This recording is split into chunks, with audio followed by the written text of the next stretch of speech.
Oi gente, eu sou a Ana e bora pro próximo vídeo? Então galera, hoje eu vou indicar pra vocês 3 livros de 3 autores afro-brasileiros. A gente tá no mês da consciência negra, então acho que é importante aproveitar esse momento pra gente pensar ali um pouquinho sobre quais leituras a gente tem feito, se essas leituras têm autores afro-brasileiros, se tem autores pretos/negros, se tem autores asiáticos, enfim. Se existe uma diversidade aí dentro do nosso repertório de leituras. Isso aí é uma coisa que é sempre importante, porque a gente sabe que quanto mais a gente lê livros que envolvem minorias sociais diferentes, mais a gente pode aprender com elas e melhorar ali a nossa forma de ser no mundo, né? Então, por isso, hoje eu vou falar sobre esses 3 autores. A primeira autora que eu escolhi para falar é a Conceição Evaristo. A primeira obra que eu vou indicar se chama Olhos d'Água. Eu diria que é o livro dela talvez mais conhecido e eu acho que é super válida a leitura porque nesse livro, primeiro, é um livro de contos, então você não precisa ler, sabe, o livro inteiro de uma vez. Você pode ler um conto a cada dia ou a cada semana, você pode fazer uma leitura com um ritmo mais tranquilo. Segundo, porque é um livro que vai falar sobre a narrativa de pessoas periféricas, mais precisamente de mulheres negras, que estão ali tentando viver em uma sociedade que não é muito a favor delas, assim, que acaba sempre dificultando realmente a vida, a existência delas. Então, eu achei que seria bem interessante trazer essa indicação para vocês. Além disso, se você quiser saber mais sobre o que eu achei desse livro, eu tenho a resenha ali, né, que eu já fiz a leitura aqui com vocês, e eu vou deixar aqui nos cards e fixado no comentário, tá, também. A nossa próxima indicação é um livro que eu li há muitos anos, mas que eu continuo amando muito, porque ele foi ali um dos primeiros clássicos que eu li, e que me possibilitaram pensar em fazer a graduação de letras. Então, se hoje eu tô terminando a graduação, é porque eu tive contato com esse livro. E se chama O Triste Fim de Policarpo Quaresma. Nesse livro, né, a gente vai conhecer o Major Quaresma e a gente vai acompanhar esse cara nos primeiros anos da República. E ele entende que como o Brasil se torna republicano, é necessário que o Brasil comece a abraçar a sua própria cultura. E aí com isso a gente vai acompanhando o desenrolar da história desse homem que acredita que a gente deve voltar às origens brasileiras. Então a cena mais icônica do livro pra mim é quando ele vai ao tribunal, porque ele acredita que nós brasileiros deveríamos falar os idiomas que são indígenas. Então, assim, só por isso já dá pra ver que é um livro bem interessante. Faz uns paralelos com literatura estrangeira também, mais especificamente espanhola, né?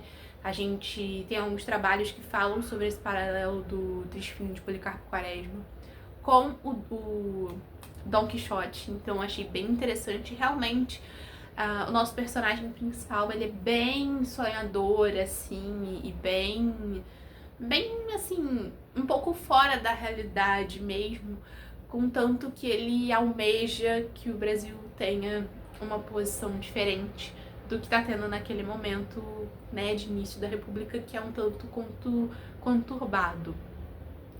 O autor, Lima Barreto, é maravilhoso. Eu sou totalmente apaixonada pela literatura dele. Inclusive, eu devo voltar a ler mais livros dele. O único que eu li até agora foi Triste Fim de Policarpo Quaresma, mas eu quero ler outros ao longo dos anos, porque a literatura dele é muito rica. A forma como ele faz as críticas à sociedade brasileira que ele teve a oportunidade de conhecer na época é muito direta, mas ao mesmo tempo é de uma inteligência primorosa, assim. O Triste Fim de Policarpo Quaresma, ele também é bem simbólico, porque ele é considerado uma das primeiras obras, se não me engano, a primeira obra pré-modernista. Então é um texto que ele sai de moldes mais academicistas, de moldes mais corretos, digamos assim, dentro da formalidade da língua, e vai um pouco mais em direção a essa questão da cultura brasileira, da fala dos brasileiros, do que os brasileiros pensam e como os brasileiros se veem. Então, o livro inteiro acaba discutindo um pouco sobre isso, sobre a forma como os brasileiros se enxergam como brasileiros. Então, eu super indico. E também, inclusive, se você já tiver lido outro livro do autor, deixa aqui embaixo o que você achou. Eu vou adorar saber, inclusive vai me servir até de motivação para ler outros, tá bom, gente? Então deixa aqui embaixo. E a última indicação que eu tenho para vocês é O Alienista, do Machado de Assis. Se bem que no Machado de Assis eu poderia indicar 2.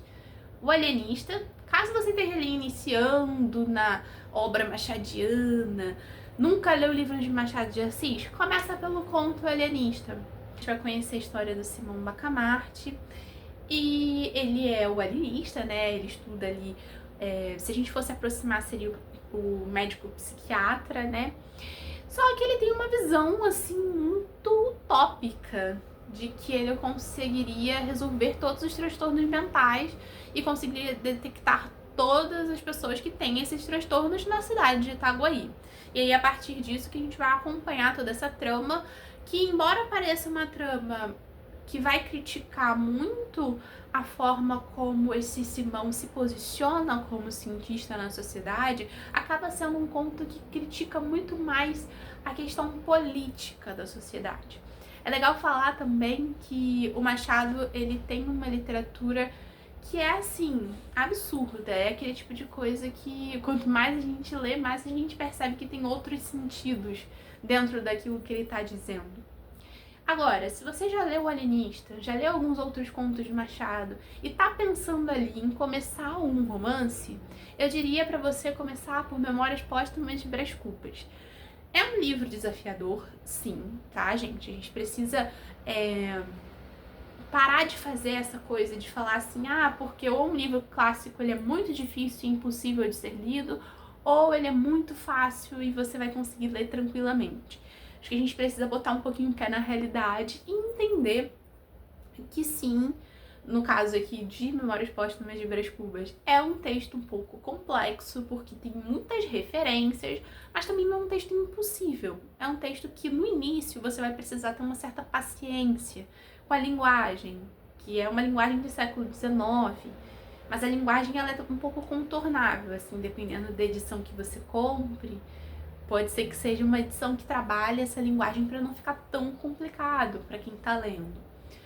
Tem essa questão de algumas palavras que ele usa que a gente não usa tanto hoje, mas isso também é uma coisa que dá para resolver. Você marca a palavra ali, depois que terminar o capítulo, volta na palavra e aí descobre o seu sinônimo. Então, assim, é uma literatura que sim, é um pouquinho mais complicada, mas não é impossível. Você só precisa ter ali essa vontade de entender o máximo possível o que aquela obra está querendo te dizer. E no caso de Memórias Póstumas de Brás Cubas, é uma obra que, assim, ela mora no meu coração. Também foi um dos primeiros clássicos que eu li. E foi desafiador, mas ao mesmo tempo foi muito enriquecedor. O Brás Cubas, ele é um personagem muito sem igual, assim, sabe? Ele fala as coisas que as pessoas não querem falar. E justamente pelo fato de ele ser, né, um autor defunto, ou um defunto autor, ele não tem esse pudor de falar, olha, realmente, eu fiz aquilo ali porque eu tava agindo com interesse. Ou, eu não ajudei fulana porque se eu ajudasse fulana eu ia ficar... eu ia perder tal coisa. Então, assim, ele não tem essas travas sociais ali que os outros personagens aparentam ter.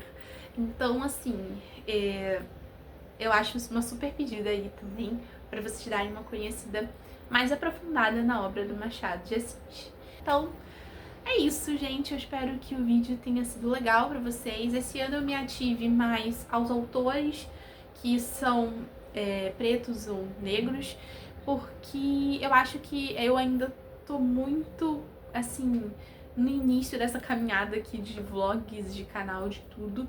Então, infelizmente, esse ano foi um pouco conturbada, também não consegui preparar um vídeo que fosse maior para falar sobre esse assunto. Então é isso, essa é a minha pequena contribuição, assim, né, para esse debate. Eu espero que eu tenha conseguido convencer vocês a conhecer alguma dessas obras. E é isso. Até a próxima. Tchau!